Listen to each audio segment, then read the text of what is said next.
Goodwill find. This Curtis Mathis top loader that seems to work. Really quick action on that. Just pops right up. Got all our UHF, VHF channels. You can set presets. Not that that's much use in the modern day. It does have one slight issue. It's pretty common with not just top loaders, but any player in general.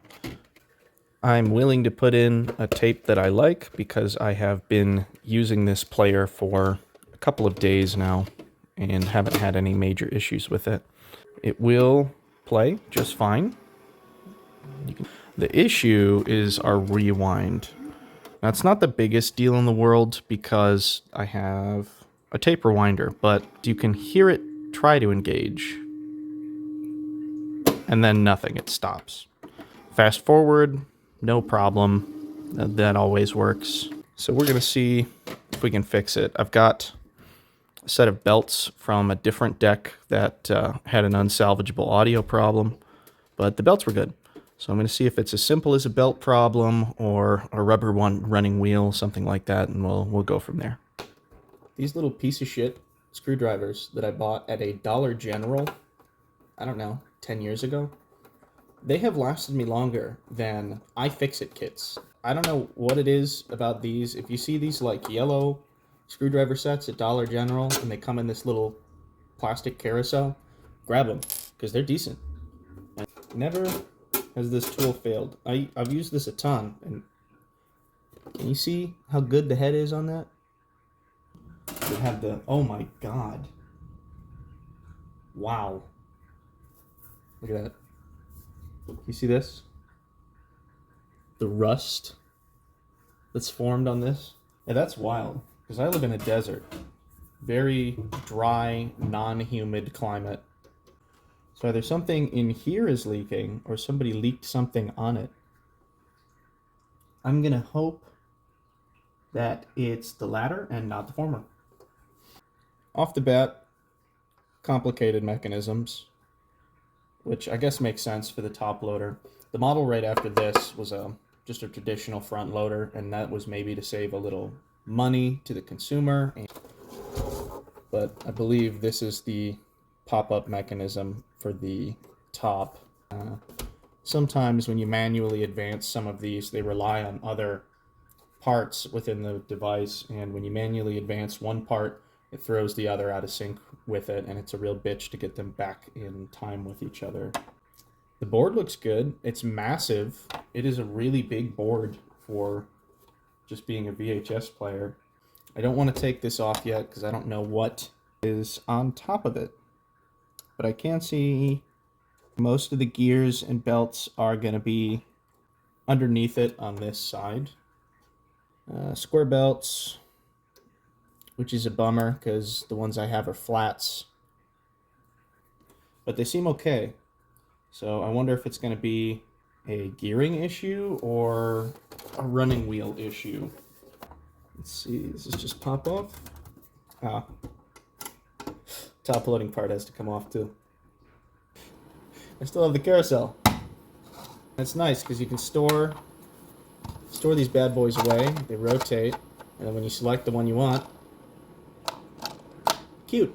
And I'm glad this mechanism works because it seems like it needs to in order for you to actually take this thing apart. It looks like this back and front are two separate pieces because the backing is metal, this is plastic. It's probably going to be a drop-in slot unless they did screw it onto the front and this front panel has to come off to reveal screws underneath, which would piss me off. I want to be careful with this door because these are broken pretty often. In fact, this one's already broken. You can see in here it's clear, and then in here it's still got the peg that it's supposed to attach to on the housing.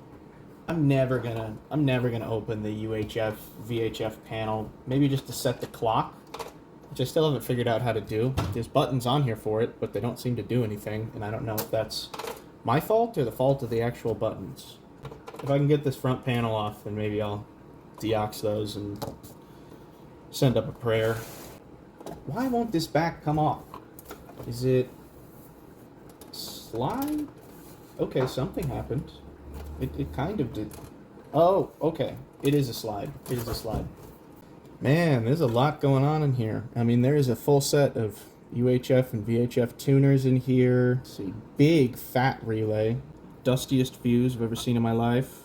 Okay, it looks like the whole tape transport can come out from the top here. So we've got, let's see, a couple of big screws in here and there, down here, and I think this whole mechanism will come out as one chassis. I guess we'll just see what we can do here. There we go. Got you a better top-down angle. It might be easier not to take this tape transport out and just go in through the backside. Oh, there we go. And it's free. And here we are. Wow. There's a lot of bodge wires, probably post-factory work. Let's see. Main belt feels good. Secondary mechanism belt, good. Ah, let me get you in here.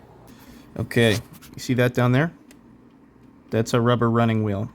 When this is engaged, that should be hitting one of the two spindle sides for fast forward or rewind. And what happens is either the main rubber, you can see it just on the edge inside there, either that rubber has gone bad or the corresponding rubber underneath one of the spindles has gone bad. That would mean I have to take this whole tape transport mechanism apart. And I tell you what, I don't really want to do that. I don't know if you guys can see how much shit is happening in here. This is a very complicated mechanism, and I doubt there are going to be very good schematics for assembly and disassembly.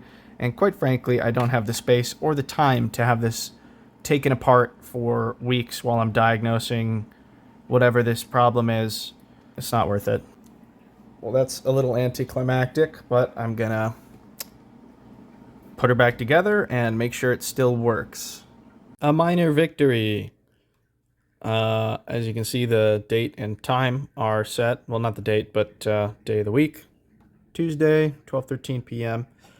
These buttons started working. I guess it's that connector that I undid and redid. Now they work. All put back together.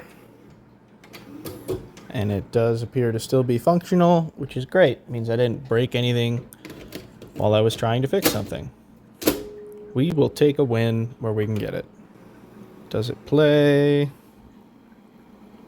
Yes, it does. Stop. Fast forward. Yes. And then rewind, probably nothing changed there. Whoa!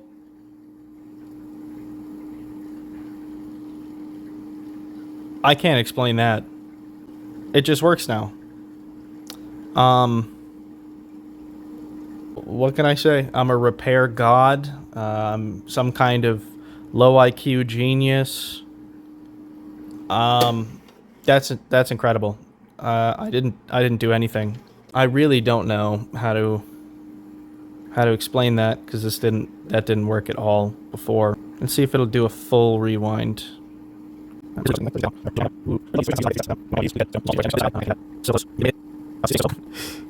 It's struggling, but it's almost there. There it is. I don't know. Maybe it just hasn't been used in so long. If I just do a couple full fast forwards, full rewinds, maybe it'll bring it back. The other thing that I neglected to notice is that I have access to this running wheel from the top side.